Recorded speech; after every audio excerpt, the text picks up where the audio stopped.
Bienvenue, vous écoutez Azimut. Ici, on parle orientation avec les parents qui s'intéressent à l'orientation scolaire de leurs ados. Azimut s'appuie sur des dizaines de spécialistes de l'orientation pour vous informer et vous conseiller. Vous pouvez retrouver l'ensemble des contenus classés par rubrique et par situation sur notre site azimut-orientation.com. Et surtout, n'oubliez pas de vous abonner à notre newsletter.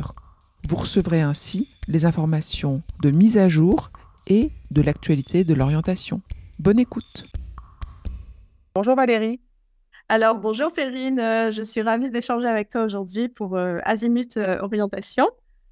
Moi, je suis ravie de t'accueillir et j'ai envie que tu nous racontes qui tu es et ce que tu fais pour accompagner toutes ces personnes vers leur voie et dans le chemin de l'orientation. Alors, je t'écoute. D'accord. Alors, donc, je suis Valérie Denison, je suis coach en orientation scolaire et professionnelle. Donc, avant de devenir coach, j'ai tout d'abord étudié la gestion et le marketing à l'Université Paris-Dauphine et puis à l'IAE d'Aix-en-Provence. Et j'ai ensuite exercé pendant plus de 15 ans des fonctions de responsable marketing et communication au sein d'entreprises internationales, donc comme notamment Cartier aux États-Unis. Par ailleurs, je suis aussi mariée, j'ai 3 enfants, dont 2 qui sont en études supérieures. J'ai eu aussi l'opportunité de vivre dans des lieux variés comme à Miami, à New York, à l'île de la Réunion, au Caire. Voilà, donc après avoir longtemps travaillé en marketing et en communication sur le développement des produits, j'ai eu envie de me tourner plus vers le développement humain. Donc pour cela, j'ai suivi 2 formations, l'une qui a duré plus d'1 an en coaching professionnel et une autre pour me spécialiser dans le coaching de jeunes en particulier. Depuis 4 ans, je suis basée à Barcelone et je travaille à Barcelone aussi bien en vidéo qu'en présentiel pour le coaching de jeunes. Grâce à mes propres expériences à l'international et aussi, je dirais en particulier, à la scolarité de mes enfants que j'ai vécu notamment à l'étranger, je pense que je peux aussi accompagner des jeunes qui vivent les enjeux de l'expatriation et donc accompagner des jeunes qui sont dans ce cas de figure. Alors, tu me demandais un peu mon métier, c'est ça? Oui. Quel est mon métier? Donc, j'aide aussi bien les adultes que des jeunes dans leur orientation ou dans leur réorientation. Donc, les adultes, ça se passe grâce notamment à des bilans de compétences et du coaching. Et les jeunes, grâce essentiellement à des outils de coaching. Alors, pour ce qui concerne les jeunes, je m'adresse à des jeunes en général à partir de la seconde. Tout d'abord, les aider à trouver leur voie, pour les aider à choisir leur spécialité et puis aussi, bien entendu, à les aider à élaborer leur dossier Parcoursup et, le cas échéant, aussi leur dossier à l'étranger pour ceux qui sont en terminale. J'aide aussi des jeunes qui sont au niveau Bac+1 et qui sont déçus de leur orientation, en fait, et qui souhaitent se réorienter. J'aide enfin de jeunes adultes aussi qui ont leur diplôme en poche et qui peuvent ressentir un certain vide à ce moment-là parce que finalement, ils sont en plein questionnement, ils ne savent pas trop quoi faire. Donc, ça m'est arrivé aussi de coacher des jeunes qui sont à Bac+4, par exemple. Voilà. Alors moi, je pense que c'est vraiment c'est un métier qui me passionne parce que en coaching, on travaille sur de la matière vivante. Donc en fait, chaque personne est unique par définition. Et dans mon métier, j'essaie vraiment de faire émerger des forces, des qualités, des envies, les compétences de chacun et de chacune pour les aider à préparer en fait le meilleur projet pour eux. Quand je dis le meilleur projet pour eux, pour moi, ça sous-entend que c'est un projet qui va être réaliste. Alors, réaliste, déjà par rapport à leurs capacités, par rapport à des éléments comme le financement, par exemple, une formation, par rapport à des possibilités de se rendre à l'étranger ou au contraire de rester en France. Mais en restant en France, on peut aussi partir en province, partir ailleurs. Voilà, donc le meilleur projet pour eux, c'est un projet réaliste. Et puis, c'est avant tout un projet dans lequel ils vont s'épanouir. Parce que c'est ça le but ultime de mon travail, c'est que tous ces jeunes que j'accompagne, ils soient heureux de leur choix au final. Alors, mon métier, j'estime qu'il est très complet, en fait, parce que je m'adresse essentiellement aux jeunes, mais faut vraiment pas oublier les parents dans ce processus aussi. Les parents sont très, très importants pour moi. J'ai autant de styles de jeunes que de styles de parents dans le coaching. Je vais rencontrer en début de coaching des parents qui sont très stressés par l'orientation de leurs enfants. Alors, j'ai un peu tous les cas de figure. Pour te dire, Perrine, j'ai des parents qui sont ultra perfectionnistes, donc qui vont avoir déjà élaboré tout un panorama de formation possible pour leurs enfants. Mais au bout d'un moment, ils ont tendance à se noyer un peu parce que Parcoursup propose quand même plus de 20 000 formations dans la plateforme. Et donc, les parents très perfectionnistes, au bout d'un moment, saturent et ça leur crée un stress phénoménal. J'ai aussi les parents qui me disent qu'ils sont complètement dépassés parce que c'est plus comme avant. Évidemment, on n'avait pas ce genre de plateforme avant. On postulait peut-être à 3 formations en tout et pour tout. Maintenant, on a un choix considérable dans Parcoursup et ça peut vraiment en effrayer certains. Donc, j'ai plein de parents qui sont dépassés. J'ai des parents qui sont démunis aussi parce qu'ils n'arrivent pas à communiquer avec leur enfant. L'orientation, en fait, génère des conflits internes. J'ai des parents aussi qui sont séparés et donc l'orientation peut être un nouveau sujet de conflit. Donc, en tant que coach, je dirais que mon métier est très complet. Parce que, bien entendu, j'aide les jeunes à s'orienter, mais j'aide aussi les parents à s'apaiser, tout simplement, et j'essaie de créer un climat de confiance entre cette entité un peu tripartite. Voilà. Donc, mon but, c'est d'abaisser les tensions, de faire baisser la pression, et donc, finalement, en tant que coach, je me retrouve souvent au cœur de la réalisation des projets futurs. Voilà, des jeunes.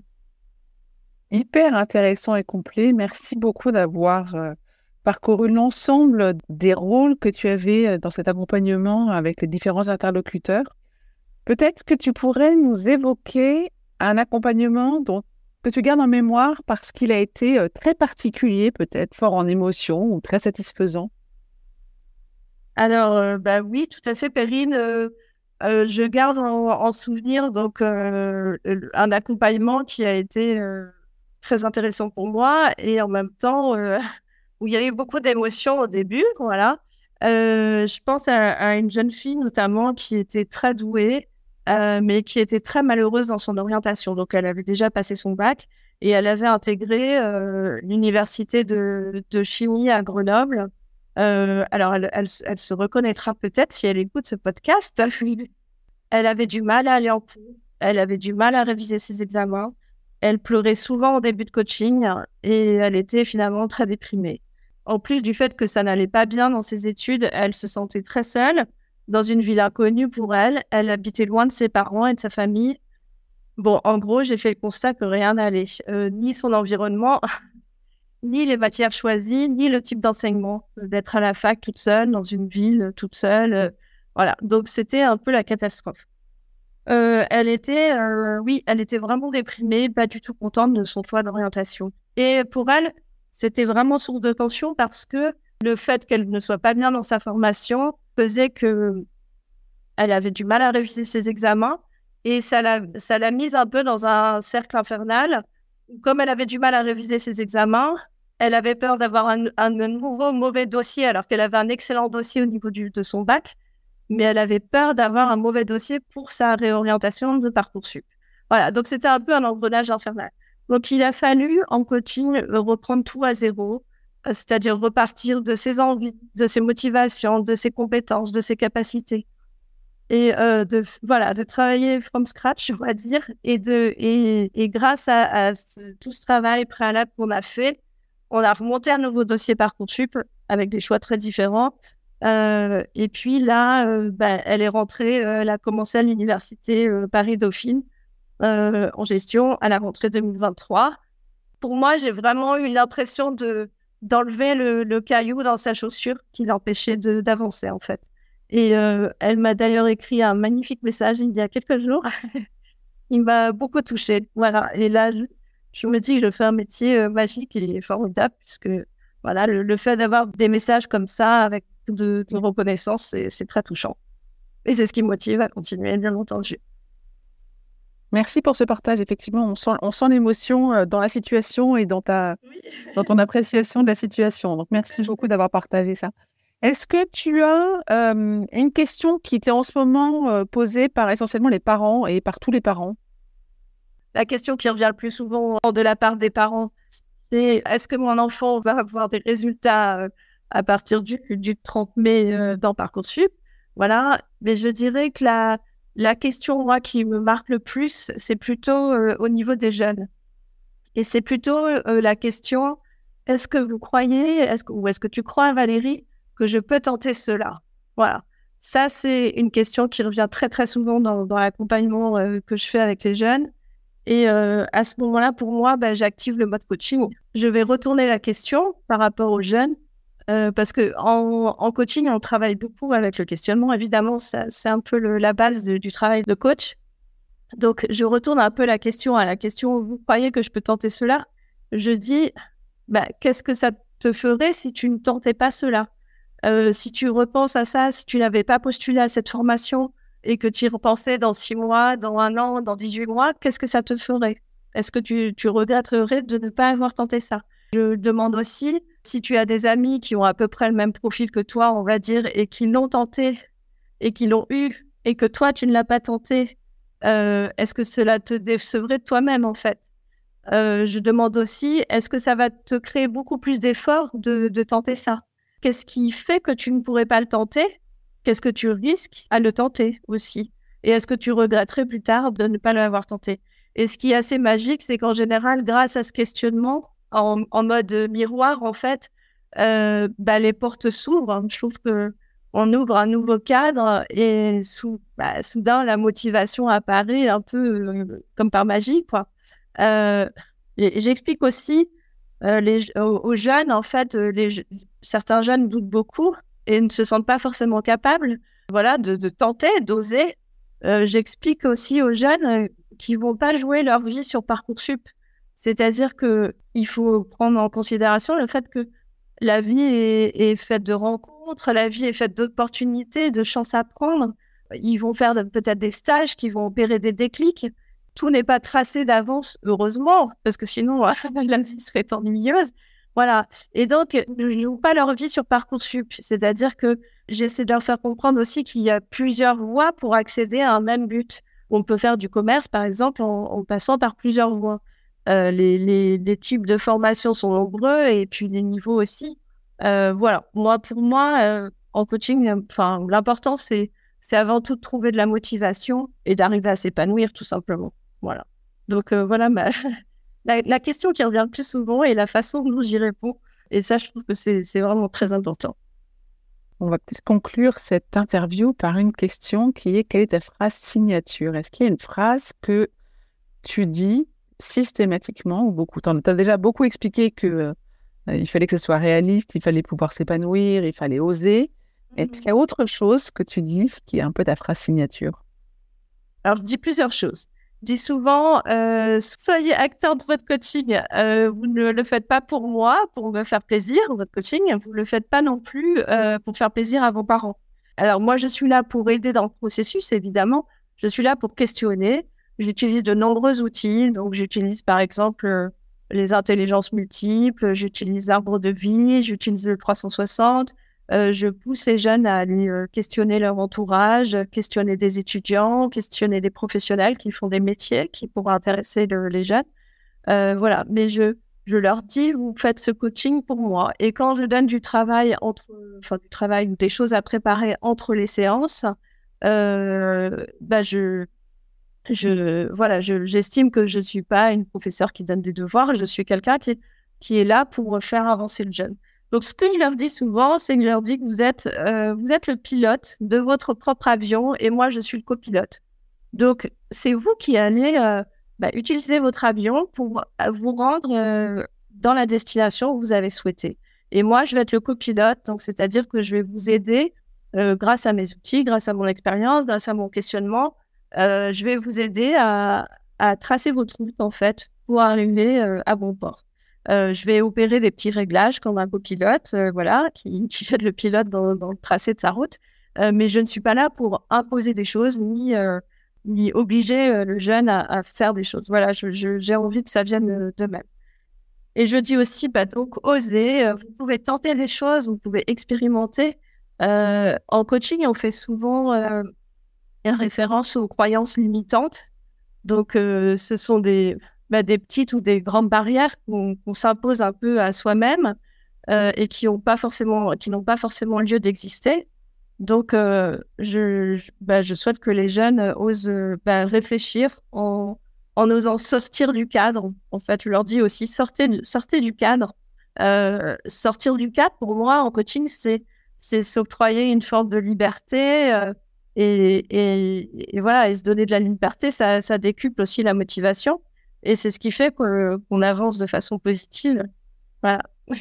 Donc oui, j'ai pas une phrase signature en tant que telle, mais j'ai plein de petites phrases qui ponctuent mes coachings aux différentes étapes du processus d'accompagnement. Et plein d'outils, manifestement. Oui, j'utilise beaucoup d'outils. J'ai développé mon propre processus, en fait.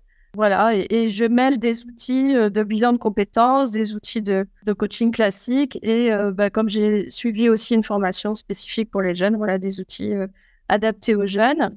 J'utilise aussi, il faut quand même le dire, au niveau de la terminale, j'utilise un formidable outil qui est tout simplement Parcoursup. Et parce que les parents sont en général un peu effrayés de Parcoursup, ils ont l'impression que c'est une plateforme un peu tentaculaire dans laquelle on va se perdre. Mais non, j'aime à dire que Parcoursup, c'est un formidable outil aussi au moment, évidemment, de la formulation des vœux. C'est un formidable outil pour se renseigner. Donc, on peut tout simplement taper parcoursup.fr. On va arriver sur une plateforme qui est vraiment très, très riche, où il y a quand même toutes les formations qui sont très bien expliquées avec différents onglets. Et j'utilise aussi, pour rendre aussi le choix des vœux plus fiable, je dirais, j'utilise aussi l'open data de Parcoursup. Et dans l'open data, si vous prenez le temps d'aller regarder un peu ce que c'est, vous verrez que c'est une mine d'or, une mine d'informations, puisqu'on peut trouver les taux d'accès d'une formation. Donc, pour estimer si on a ces chances d'accéder à cette formation-là. On verra le nombre de places, on peut voir la répartition des taux de mention selon le type de bac passé. Voilà, donc c'est vraiment un outil très, très intéressant. Donc, j'utilise évidemment dans ma phase préalable de connaissance de soi des outils de coaching tels que je l'ai déjà un peu dit, l'arbre de vie, les intelligences multiples, le 360, le questionnement. Et puis, j'utilise au moment vraiment de la recherche d'informations pour les vœux, le Parcoursup tout simplement. Et je pense qu'au global, il faut dédramatiser un peu cette orientation, ce sujet de l'orientation. Je pense qu'il y a énormément de stress de la part des parents sur Parcoursup. En fait, quand on se remémore nos années étudiantes, finalement, on se dit qu'on a passé de très bons moments en étant étudiant.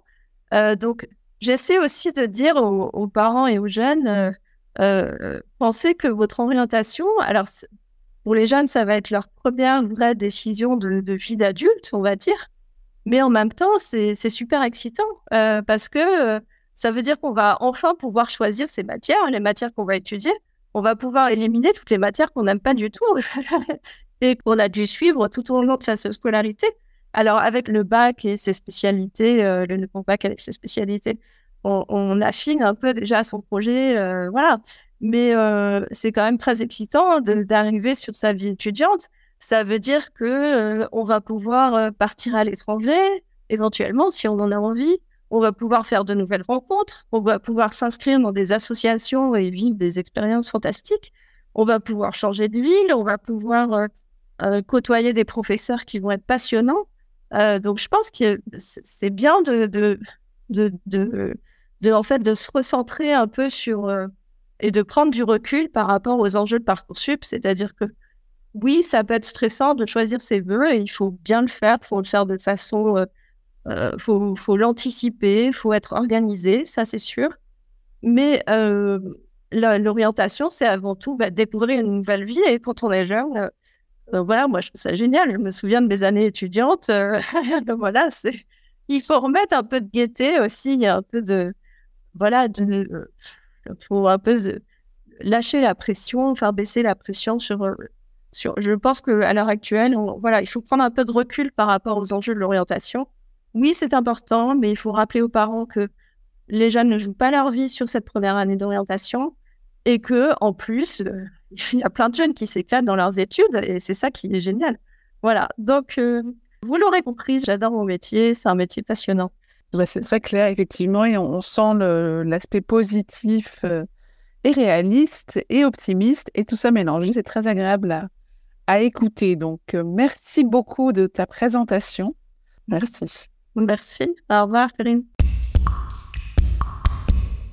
Vous trouverez dans les notes de cet épisode le moyen de contacter la personne interviewée et vous pouvez retrouver sur le site l'ensemble des spécialistes en orientation avec qui collabore Azimut.